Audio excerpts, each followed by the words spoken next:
Hi, hi guys. I wanted to talk about. I was gonna present Emile Zola, who is a novelist. So Emile Zola is born on April 2nd, 1840, and he died in September 28th, 1902. He was born to a somewhat wealthy family, and he was the only child born to that family. Emile Zola's father died when he was young, so he and his mother struggled with a lot of poverty, and because of that, they moved out of Paris to Aix-en-Provence. In Aix-en-Provence, Emile Zola would go to a school called Lycée Bourbon, where he would meet and become great friends with Paul Cézanne, who, as you would know, is a part of the Impressionist group and would become a great painter. But however, at this time they were young. When Emile Zola got older, he went to Paris and around, I believe, in his early 20s, and he was still struggling with poverty. He went there to find a job, and he did find a job at a publishing house called Hatchet, where he would start writing, and he would read, and he was starting to get a lot of experience with writing. And he would eventually start writing on his free time, on his novels and things like that. He would marry and would have 2 kids with another woman by an affair with a servant, because his wife couldn't have kids. Um, Eventually, Paul Cézanne would come to Paris, and he would become part of the Impressionist group. And because Emile Zola and Paul Cézanne were great friends, Paul Cézanne introduced Emile Zola to the Impressionist group. And Emile Zola would frequent with the Impressionist group at a cafe in the Batignolles district. And he grew an admiration for their art and their movement, and he would write many complimentary reviews for the Impressionist group, and they were very grateful for him. Unfortunately, their friendship would end with a book that Emile Zola wrote, which really offended the Impressionists. It's called L'Oeuvre. I'm not sure how to pronounce it, but it really, really offended them. And this is a painting by Edward Manet of Emile Zola. And yeah, because of that book, Emile Zola and the Impressionist group ended their friendship. The next thing I want to talk about is naturalism. Emile Zola was regarded as the father of naturalism. Because he was regarded as this because he incorporated naturalism into his books, to kind of experiment with his characters on this theory. And naturalism is a theory in which a person believes that the character, temperament, and ultimately behavior are determined by forces of heredity, environment, and historical moment. And you kind of see what this means when we dive into Zola's books. And I chose this painting because it reminds me of, because naturalism is really dark, and his Emile Zola's books are really dark and involve a lot of dark things, such as alcoholism and murder and sex and all that. Well, it's like, yeah. Yeah, so this painting just reminds me of naturalism in that way.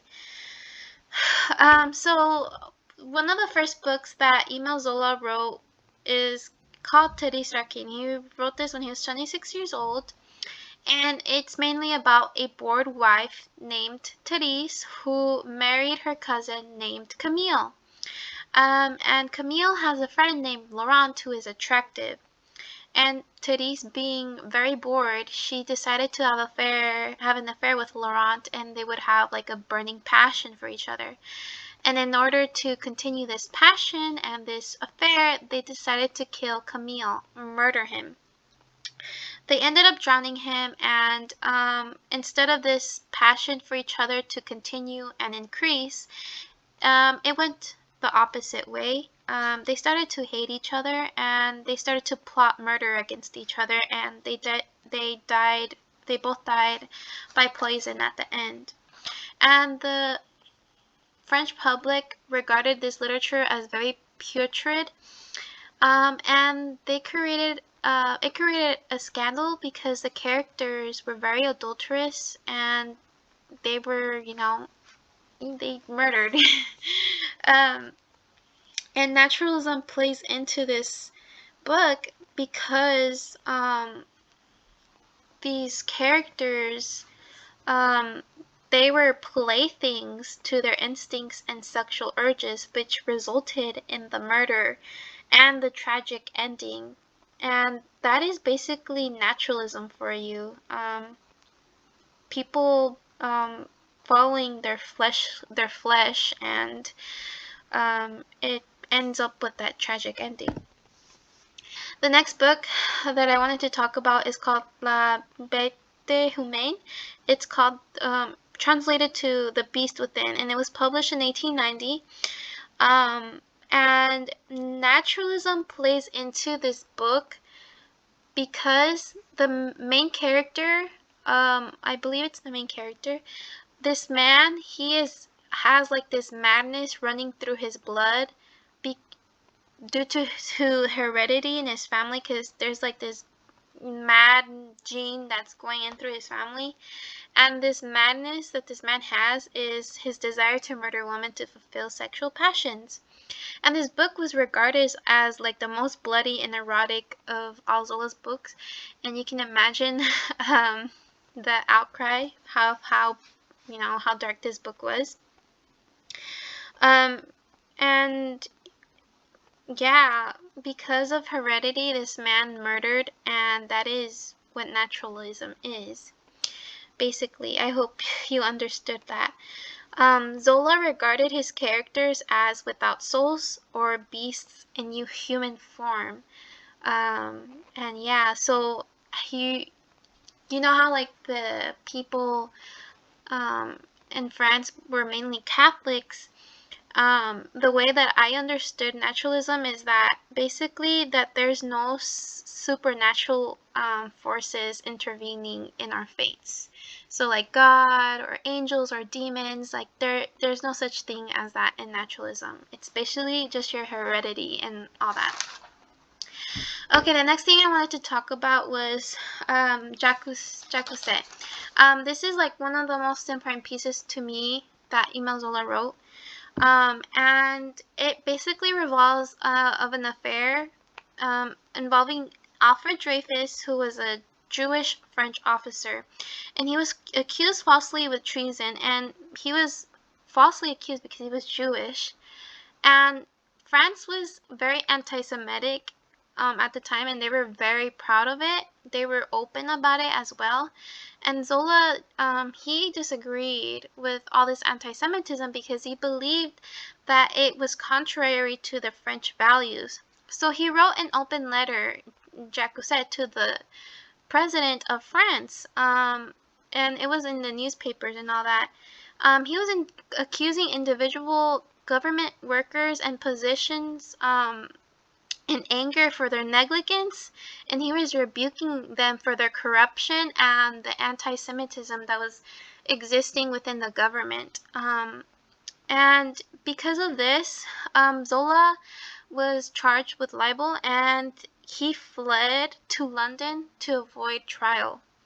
And because of this, Emile Zola, he lost his reputation as an angsty writer, the radical author, and he lost his fame and fortune, and people started to refer him as pig smearing excrement because he supported and he defended the Jews. As you can see, like, he's this pig now, and he's sitting on his books, and he's spreading poop over some out of some map, but people started to refer to him as that. But that brings us to the legacy of Zola. Emile Zola left a legacy of him just being radical as an author with his angst and darkness and naturalism, and that really inspired many writers to continue that theme and change it over time. But the most important thing that Zola left behind was he changed how anti-Semitism was perceived in the French public. I am sure he changed views on anti-Semitism in some people because of that open letter. And even now, Emile Zola left um, a legacy, and I know people now like honor him for what he did. He was a very bold and selfless man, and he basically risked his whole reputation and his career just to do the right thing for Alfred Dreyfus, and do right by justice. Now he's known as like a social reformer and a brilliant, angsty author. So yeah, and also, Emile Zola died by cold asphyxiation, although many people perceive that he was murdered by anti-Dreyfusards, who are anti-Semitic people. And he's buried with other great writers of French history, such as Voltaire and the Pantheon Montmartre. And yeah, that is Emile Zola for you. Thank you so much. I hope you enjoyed.